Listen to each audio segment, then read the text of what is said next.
Welcome to the Sponsored Rider Club podcast, your guide to motorsports sponsorship. Here's your host, Josh Weesey. Welcome to this episode of the Sponsored Rider Club podcast live experience, which is powered by 4 Wheel Parts. And we got a few people joining here. Mason, welcome. I am taking it back to the basics today on this show.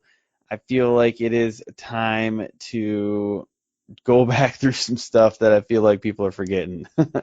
I've done 213 of these shows so far. Welcome, Racer Rec. And I still encounter folks that just struggle with the basics. Bryce, welcome. I've written an article a while back about this, 6 motorsports sponsorship fails to avoid. I'm going to go back through that, Patrick, welcome, and give you some of those highlights. And I almost need to just, if you listen to this in the audio version later on when I publish this, and you have one of your friends ask you for sponsorship advice, maybe this is the one episode that they start with. So I just want to talk through some of these things. Before I get into the show, though, welcome, Privateer Life. I want to tell you a little bit about a few things I've been working on. I'm pretty excited. So if folks don't know, I have a 2017 Ford Raptor. I bought it last year, and I haven't touched it upgrade-wise. I've just had it completely bone stock. It was bone stock when I got it. And since then, I've been looking at some things, and I finally pulled the trigger today, and I got a few things. So welcome. Oh, we got a few people commenting here. Bryce, welcome, 2 times national champion. Congrats, that's awesome. Today I pulled the trigger on a set of Icon compression wheels, matte black. I'm going to put them right on the existing tires, the BF Goodrich KO2s. I got them from 4 Wheel Parts, the 4 different wheels, and I'm so excited to get those things. I had Icon rebounds on my last Jeep, so I love the Icon wheels, just good quality stuff. Love the color. It's matte black, but it's just it's just different. So I'm excited that those are coming. And then I also got a little crazy and ordered a rooftop tent. I will be putting it over the bed of my Raptor, not over the roof. And I've got New Holland Overland, and we work with Jeremy Byington over there on putting together a custom rack so I can mount that in a good spot. But yeah, the Smitty-built tent from 4 Wheel Parts, like I couldn't pass it up. I've read a billion reviews, and it's a great starter tent. So I'm pumped for that. And then, over the next year or so, hopefully I can continue to make some upgrades to that. But either way, I wanted to start the show off of that because I've been really excited about it. I finally pulled the trigger too. I've been looking for a long time to make sure I picked the exact thing that I wanted. So, all right, so let's get into this topic now. I'm going to try to cruise through these things. Again, I've got it also on the blog. So basically, if you go to sponsoredriderclubpodcast.com, I'm going to pull it up so you can see it. Whoop. 6 motorsport sponsorship fails to avoid. Hopefully Instagram can see this too. You can head over there and read this or just listen to the show. It's up to you. Or if you want to go back and take notes, hey, that's cool. But I decided to do this show because I just been getting like an influx recently of sponsorship proposals towards me, towards the podcast.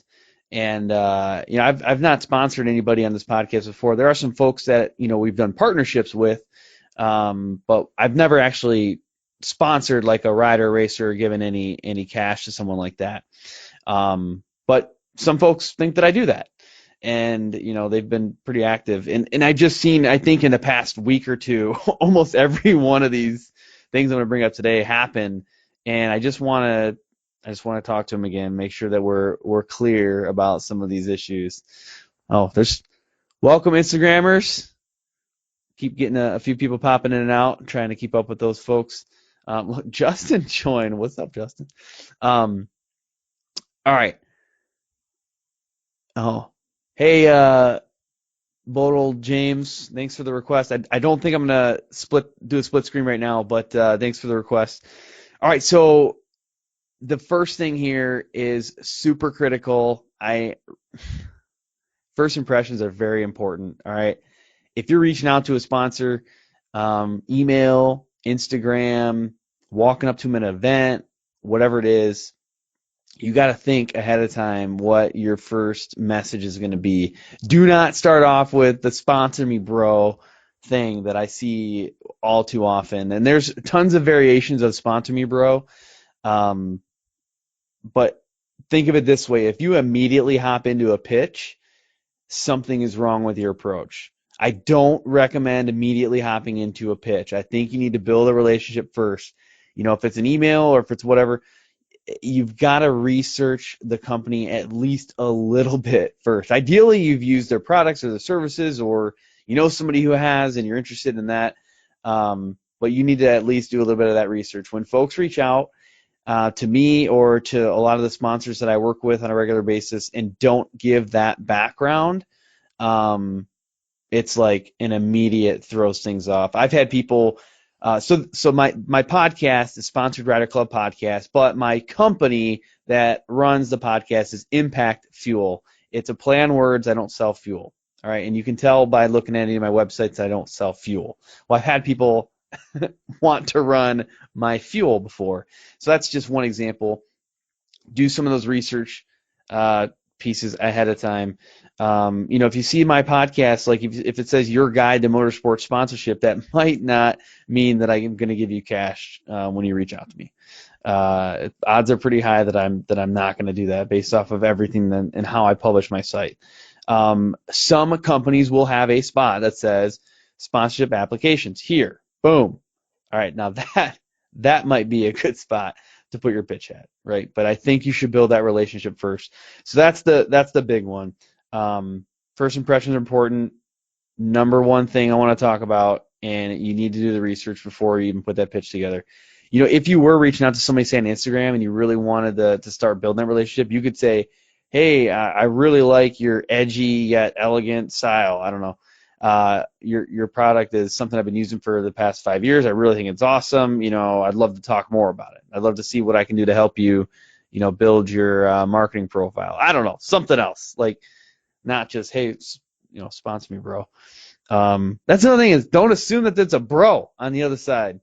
You know, there are men, there are women that do this thing, and they're sitting behind the computers or the phones that are getting these things. You don't call everybody guys or bros. You know, sorry. I think I'm on a rant. Like this is more of a rant session.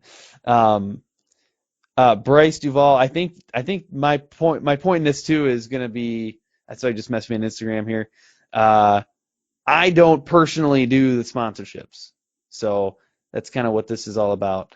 Yeah. So the question was, do you do any ATV or MX sponsorships? I do not, but I do talk about that on the show, and there are plenty of other folks who have been on the show that have ATV MX experience.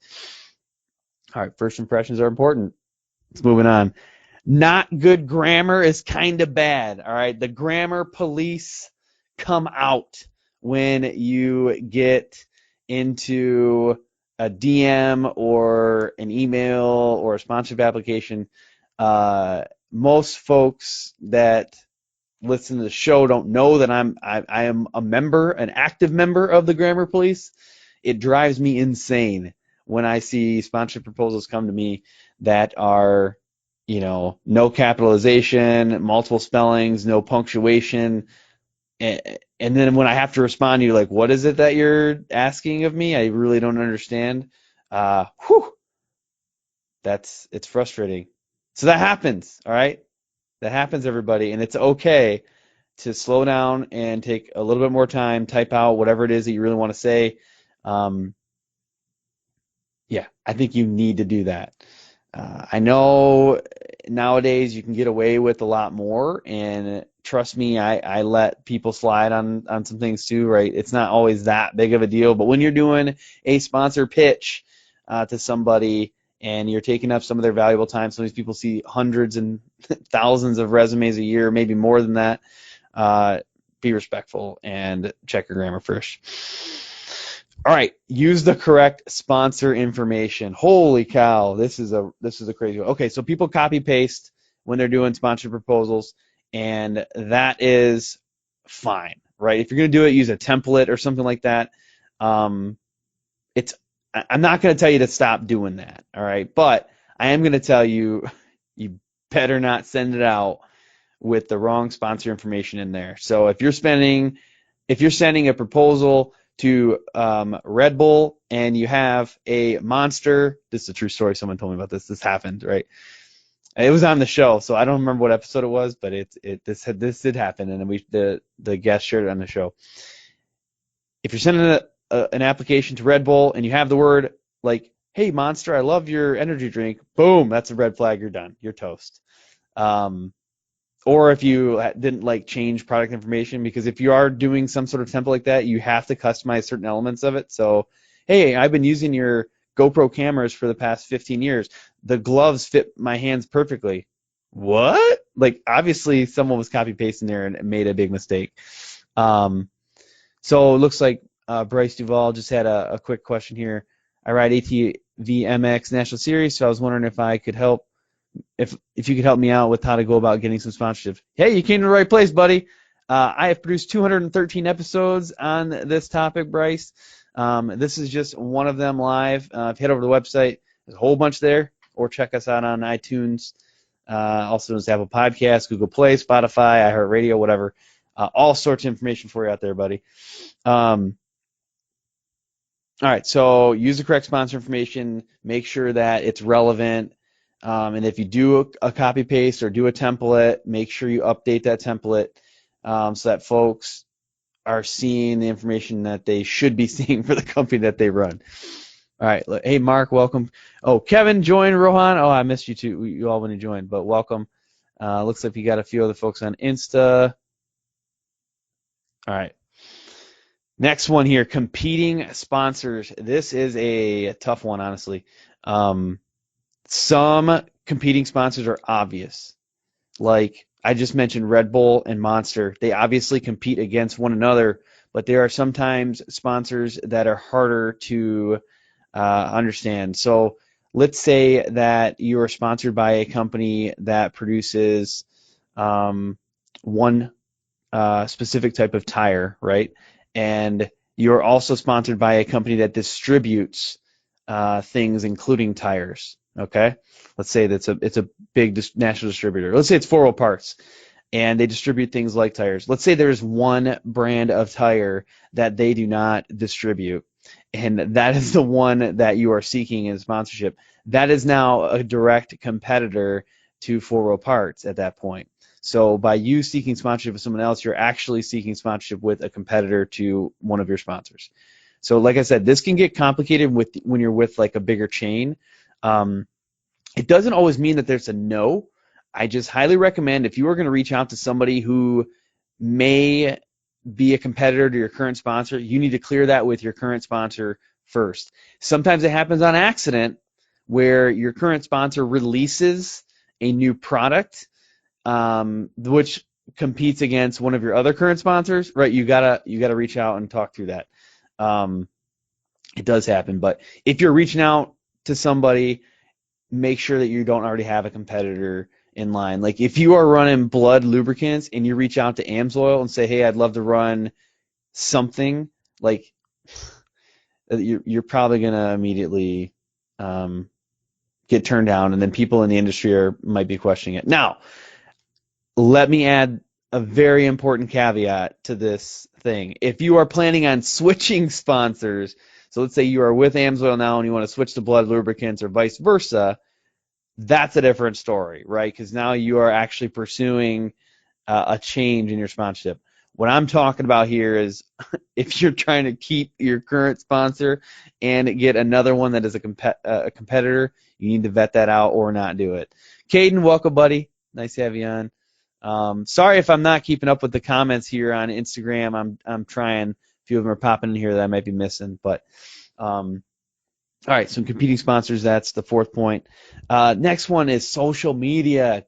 Goodness, get control over what you're posting on social media because so many people pay attention to that. Deegan, hello, welcome. So many people pay attention to that.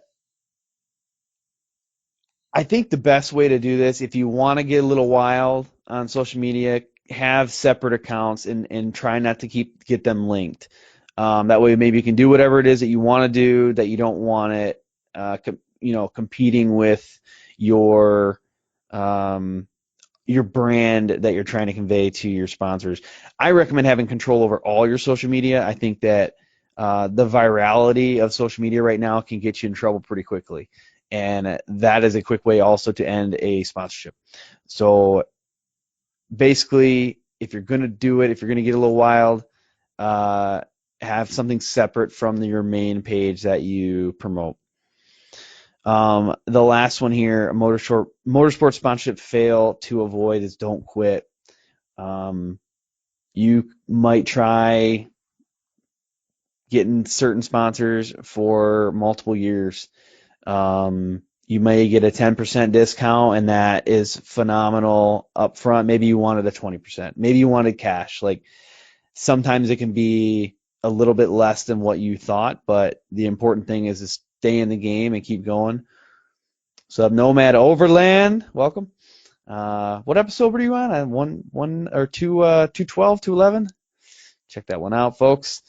But honestly, those are the main things I want to cover. And again, I think I apologize. It turned into a little bit more of a rant, but the past couple of weeks I've just been getting inundated with what I would like to say is bad sponsorship proposals, and I want folks. That's why I do this show, right? I want folks to have the right information so that they can do good sponsorship proposals. So, but that's it, folks. At this point, I'm going to close things out. If you have more questions for me, shoot me a DM. You can send me an email, josh@sponsoredriderclubpodcast.com. If you want to head over to Apple Podcasts, leave a rating review, that would be phenomenal. I think we got 80 some odd or 90 maybe 5-star ratings, so that's great. But yeah, at this point, I'm going to leave you with this. Have fun and ride safe.